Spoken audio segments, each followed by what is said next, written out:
నమస్కారం. నా విద్యార్థులందరికీ పరుచూరి పాఠాలకు స్వాగతం.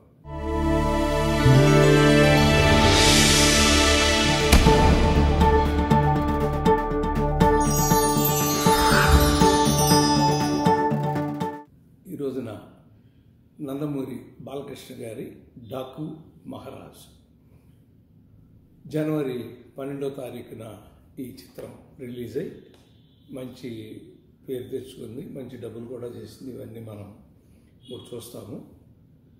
ది సాయి సౌజన్య సూర్యదేవర నాగవంశీ నిర్మాణతలో నందమూరి బాలకృష్ణ గారు, బాబీ డియోల్, ప్రజ్ఞా జైస్వాల్, శ్రద్ధా శ్రీనాథ్, ఒకళ్ళిద్దరు ఇంతకుముందు బాలయ్యతో చేసిన వాళ్ళకి అనుకుంటాను వీళ్ళందరూ కూడాను. ఆ ముగ్గురు హీరోయిన్లు అనగానే ముందు ముగ్గురు హీరోయిన్ల కథ అని అనుకునేటువంటి ఆలోచన ఎందుకు రాలేదంటే టైటిల్లోనే మనకి తను ఏం చెప్పబోతున్నాడో బాబీ కొల్లి గారు చెప్పేశాడు. ఇది డాకు మహారాజ్ కథ అని మనకి చెప్పేశాడండి. దీనికి దర్శకత్వం ఆయనే, స్క్రీన్ ప్లే ఆయనే, డైలాగ్స్ వరకు నందు, సవిరి గణ, భాను భోగవరపు అని 2 పేర్లు కనపడుతున్నాయి. త్రివిక్రమ్ శ్రీనివాస్ గారికి ఒక చిన్న థ్యాంక్స్ కార్డు ఒకటి ఉంది, మరి ఏంటో తెలియదు ఎందుకు వేశారు అది. పోతే దీనికి స్క్రీన్ ప్లేగా కె చక్రవర్తి రెడ్డి, హరిమోహన కృష్ణ, వినీత్ పొట్లూరి, వీళ్ళు ముగ్గురు స్క్రీన్ ప్లే కాదు. అంటే ఒక 3 డైలాగుల్లో 2, అతను 6 రచయిత, దర్శకులు, స్క్రీన్ ప్లే రచయితలు ఇంతమంది కష్టపడితే ఈ సినిమా బయటకు వచ్చింది అనేటువంటిది మనకు తెలుస్తుందండి. 148 మినిట్స్ సినిమా ఇది.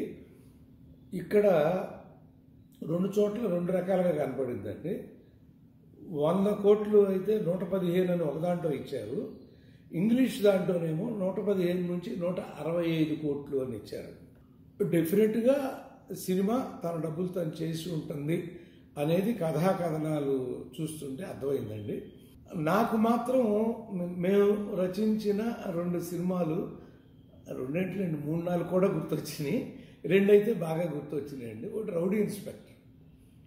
రౌడీ ఇన్స్పెక్టర్లో బాలయ్య బాబు బాడీ లాంగ్వేజ్ని డిఫరెంట్గా చేయటం కోసం దీనిలో ఆ యూనిఫామ్ వేయకుండా అతన్ని వేరే వేషంలో తీసుకొచ్చి అట్లా దీన్ని వర్కౌట్ చేశారని తెలుస్తుందండి. కొండవీటి దొంగ గెటప్ అయితే ఇవాళ ఏముందండి, మన రంజన్ గారి దగ్గర నుంచి కొండవీటి దొంగ గెటప్ అదే, ఆ బ్లాక్లు అట్లా ఆ డ్రెస్ వేసుకుని అలా ఆ గెటప్ ఒకటి వేశారు. అంటే ఈ మధ్యకాలంలో బాలయ్య బాబు అంతకుముందు వరుసనే సక్సెస్ఫుల్ పొందుతా వచ్చినటువంటి చిత్రాల్లో కంటే విభిన్నమైన కథాంశం కాకుండా తను చేసినటువంటి ఒక కథాంశంతోనే, ఎందుకంటే కథాంశాన్ని తీసుకుని మన ఇష్టమైన స్టోరీ ఐడియా అనేది కనుక ఉంటే ఒక కలెక్టరు దొంగగా ఎందుకు మారిపోయాడు, కొండవీటి దొంగగా అనేది ఆ కథ అండి. అలాగే ఈ సిడబ్ల్యూసి ఆఫీసర్ డాకు మహారాజ్గా ఎందుకు మారిపోయాడు అనేది ఈ లైన్ అండి. అంటే అంత చదువుకుని వాళ్ళు చేద్దామనుకున్న న్యాయాన్ని చేయలేకపోతున్నాము అనేటువంటి బాధ కలిగినప్పుడు కొందరు కొన్ని అవతారాలు ఎత్తుతూ ఉంటారు. ఆ అవతారాల్లో ఇతను డాకు మహారాజ్ అవతారం ఎత్తి ఏమేం చేశాడు. కాకపోతే ఏంటంటే లాస్ట్లో ఒక శుభంలాగా చూపించాడు కాబట్టి ఆడియన్స్ సంతృప్తిగా వచ్చి ఉంటారు.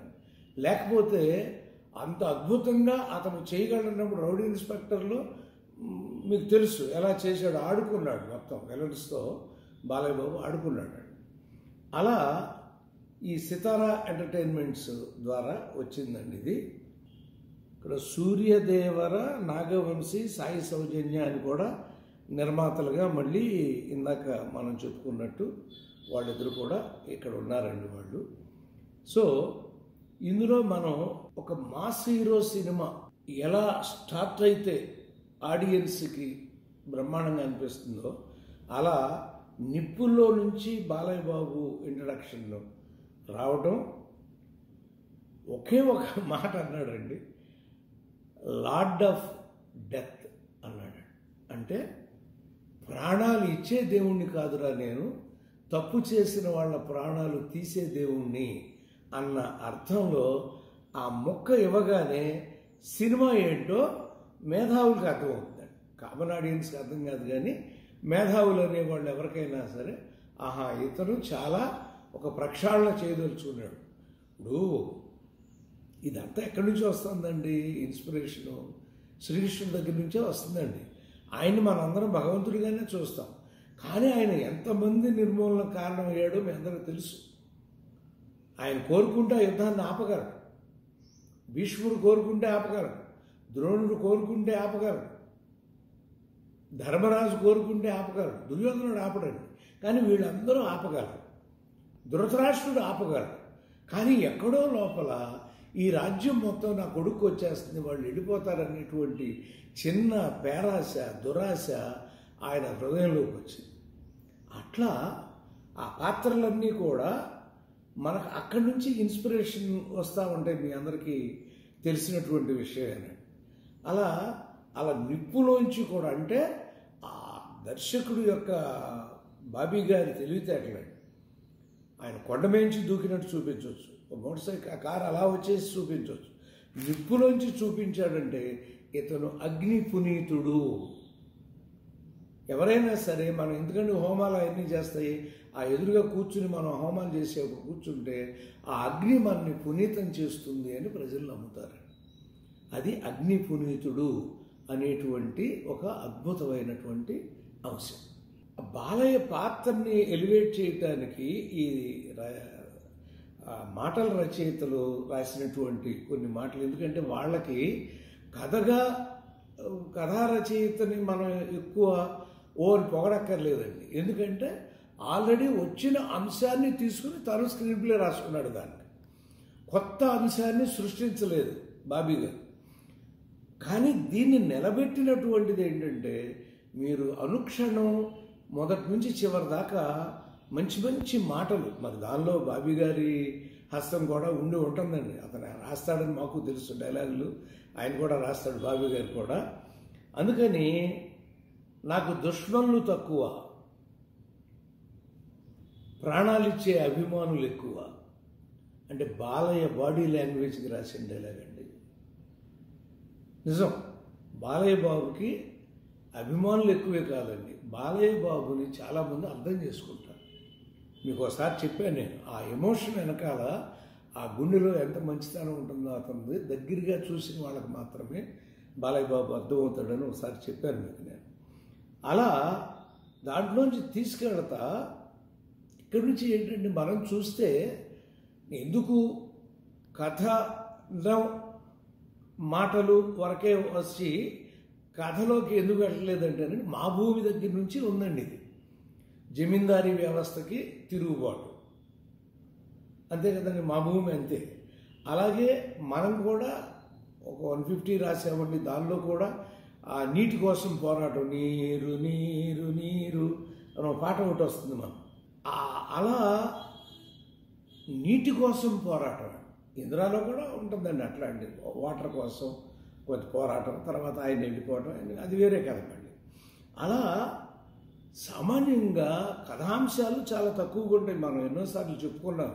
చాలా తక్కువ కథాంశాల్లో దాన్నే మళ్ళీ మళ్ళీ మళ్ళీ మళ్ళీ ఇన్ని సంవత్సరాల కాలంలో సంవత్సరానికి 100-150 సినిమాలు తీస్తున్నప్పుడు తప్పనిసరిగా ఆ అంశాలు టచ్ అవుతూనే ఉంటాయి. అందుకని ఆయన కోపం కూడా పందికొక్కులు చేలోకి వచ్చున్నాయి, అందుకని వాటిని తీసేద్దామని వచ్చున్నారు, ఏం కొడతాడు అక్కడ పట్టుకుని అంటే మాటలు చెప్తున్నానండి, ఆ చిన్ని చిన్ని మాటలు అలా. అయితే ఇక్కడ ఒక అద్భుతమైన సెంటిమెంట్ని ఎక్కడ పట్టుకున్నాడంటే ఓ చైల్డ్ సెంటిమెంట్ని పట్టుకున్నాడు. ఇది 100% ఈ సినిమాలో మహిళా ప్రేక్షకుల్ని ఏది ఆకర్షిస్తుందంటే ఆ పాప తల్లి వీళ్ళందరూ కూడా ఇతన్ని ఆకర్షిస్తారు. ఇతను ఇంత మొండివాడని తెలిసి కూడా అతన్ని ప్రేమిస్తున్నటువంటి భార్య, ఈ పాత్రలన్నీ కూడా మహిళా ప్రేక్షకుల్ని ఆకర్షించేటువంటి పాత్రలు. మరి ఆ పాప పాత్ర అయితే చిన్నపిల్లలకు కూడా ఎంత ఇష్టమో కలిగించేటువంటి పాత్ర అయ్యి తన కోసం, పాప కోసం అతను యాక్చువల్గా అయితే పసివాడి ప్రాణం ఇలాంటివి కూడా ఉన్నాయండి. ఇందాక మీకు చెప్పినట్టు రాని కథాంశాలు ఎక్కడా ఉండవండి. నువ్వు కొత్తగా చెప్పుకున్నావా లేదా అనేటువంటిదే తప్ప పసివాడి ప్రాణం సూపర్ హిట్, పాప కోసం సూపర్ హిట్. మళ్ళీ ఇక్కడ చిన్న పాప మీద సెంటిమెంట్ పెట్టుకుని ఆ విలన్స్ అందరినీ తీసుకెళ్ళి నిజంగా ఏంటంటే ఒక ప్రతినాయకుల్ని నిర్మూలిస్తున్న ఇన్స్పెక్టర్ అయిన నాయకుడి కథ ఇది. అంతే, సింగిల్ పాయింట్లో చెప్పుకోవాలంటే ఆ కథ అండి.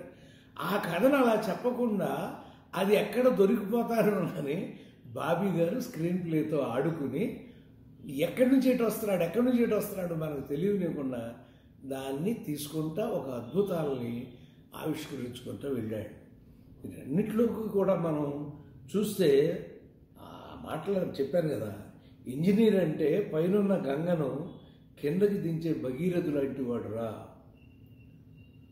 అనే మాట చూసారా. అంటే అలా హాయిగా మనసులోకి వచ్చి ఒక పువ్వులాగా గుచ్చుకుపోయేటువంటి సంభాషణలు చాలా ఉన్నాయండి దీనిలో. అందుకనే సంభాషణ రచయితలు నేను వాళ్ళకి నిజంగా హ్యాట్స్ ఆఫ్. చాలా ఒక మాస్ హీరో సినిమాలో తొడగొట్టే డైలాగులు లేకపోతే ఏళ్ళించే డైలాగులు కాకుండా హృదయానికి హత్తుకునే డైలాగులు ఎక్కువ ఈ సినిమాలో. అందుకని బాలయ్య బాబు బాడీ లాంగ్వేజ్కి దూరంగా ఉందన్నానే, అట్లా కత్తులతో కాదురా కంటి చూపుతో చంపేస్తా, నేను తొడగొడితే సౌండ్కి చచ్చిపోతావు లాంటి డైలాగులు కాదండి ఇవన్నీ కూడా హృదయాల్ని ఆకర్షించే, మనసుల్లో కలకాలం నిలబడిపోయేటువంటి మాటలు బాలయ్య బాబుతో ఈ సినిమాలో చెప్పించడం జరిగిందండి. ఒక ఐఏఎస్ ఆఫీసర్ భర్త విలన్ అవటం కూడా చాలా వెరైటీ అండి ఈ సినిమా కథలో. ఇది కథా రచయితకి ఇవ్వాల్సినటువంటి భాగం అండి. ఎందుకంటే ఆ అమ్మాయి ఏం చేస్తుంది, ఇప్పుడు $1000 వచ్చినట్టు భర్తే తప్పు చేస్తున్నాడు, అన్యాయంగా అదంతా తవ్వేస్తున్నాడు, పేదలకి చెందాల్సిన భూమిని ఆక్రమించుకుని ఉన్నాడు. మా భూమి అన్న అందుకేనండి, వాళ్ళ భూముల్ని ఆక్రమించుకుంటే వాటిని ఎలా ఖాళీ చేస్తారు అనేది మనకు అన్నీ ఆ కథలన్నీ వస్తాయండి. వాటర్ ప్రాబ్లం, భూమి ప్రాబ్లం, పంచభూతాల మీదే కదండి ఎప్పుడైనా ఎవరైనా రాసేది. ఈ పంచభూతాలకు సంబంధించే మనకి వస్తూ ఉంటాయండి. అలా ఆవిడ పాత్ర కూడా సూపర్ అండి. ఆ క్యారెక్టర్ కూడా చాలా బాగుంది. అసలు చిన్నపిల్లలకి బాలబాబు క్యారెక్టర్ గన్ ఫైరింగ్ నేర్పడం అనేది హ్యాట్స్ ఆఫ్. అంటే పసిపిల్లలతో ఆ తప్పు చేర్చకూడదు, కానీ అక్కడ అందుకని 1992 అని 1995 అని ఇది ఇవాళది కాదు, ఎప్పుడో 2 దశాబ్దాల క్రితం జరిగిపోయిన కథ అని తప్పించి, లేకపోతే ఇలాంటి చిన్నపిల్లలు గన్నులు పట్టుకుంటే సెన్సార్ ప్రాబ్లం వచ్చే ప్రాబ్లం ఉందండి. అందుకని దాన్ని అలా చక్కగా ఆ టైం ఎందుకు వేసాడా అని నేను ఆలోచిస్తే ఈ సీన్ చూసినాక నాకు అనిపించింది, నన్ను అందుకని వేయించుంటాడని చెప్పి. ఏమైనా ఆ కలెక్టర్ చచ్చిపోతా లాస్ట్లో అన్న మాటలు కూడా మళ్ళీ జన్మంటూ ఉంటే నీకు రక్తం పంచుకుని పుట్టే చెల్లెలుగా పుడతాను అనేటువంటి మాట. అంటే తన భర్త జోలికి, తన భావం జోలికి, తన కుటుంబం జోలికి వచ్చినటువంటి మనిషికి అతని చెల్లెలుగా పుట్టాలని కోరుకుంది అంటే అది కూడా చాలా ఉత్తమమైనటువంటి పాత్ర అని మనం చేసేస్తామండి. అలాగే చచ్చేవాడు కాదురా చంపేవాడు కావాలి అంటే వాళ్ళందరూ చచ్చేవాళ్ళు ఇతన్ని చంపేస్తున్నాం అనుకుంటారు పాపం చివరిలో, కానీ వాళ్ళే అందరూ చనిపోవడం జరిగిందండి. ఆఫ్టర్ ఫ్యూ ఇయర్స్ అని చూపించినాక అక్కడ చక్కగా ఆ షాట్లు భలే ఉన్నాయండి. అతని భార్య, అతని బిడ్డ అన్నీ కూడా మళ్ళీ అంటే ఇతను జైలుకి వెళ్ళలేదు, ఒకవేళ వెళ్ళినా అక్కడి నుంచి వచ్చేసాడు అని మనల్ని ఒక సాటిస్ఫాక్టరీగా నేను చెప్పాను కదా మనం మీకు, ఆడియన్స్ బయటికి వెళ్ళేప్పుడు ఒక సంతృప్తితో బయటికి వెళ్ళాలి అని, ఆ సంతృప్తితో బయటికి పంపించడం జరిగిందండి. కాబట్టి ఎనీవే ఈ డాకు మహారాజ్ అనేటువంటి సినిమా లెవెల్స్ దాటింది. కాబట్టి ఒక బాలయ్య బాబు ఎప్పటి నుంచో వరుస సక్సెస్లో ఉన్నాడు, మీ అందరికీ తెలుసు. ఆ సక్సెస్తో పాటు మరొక సక్సెస్ని కూడా డాకు మహారాజ్ ద్వారా తను పొందినందుకు ఆయన్ని అభినందిస్తూ, బాబీ కొల్లిని అభినందిస్తూ, నిర్మాతలను అభినందిస్తూ, సంభాషణ రచయితల్ని, స్క్రీన్ ప్లే రచయితల్ని అభినందిస్తూ సెలవు తీసుకున్నాను. నమస్కారం.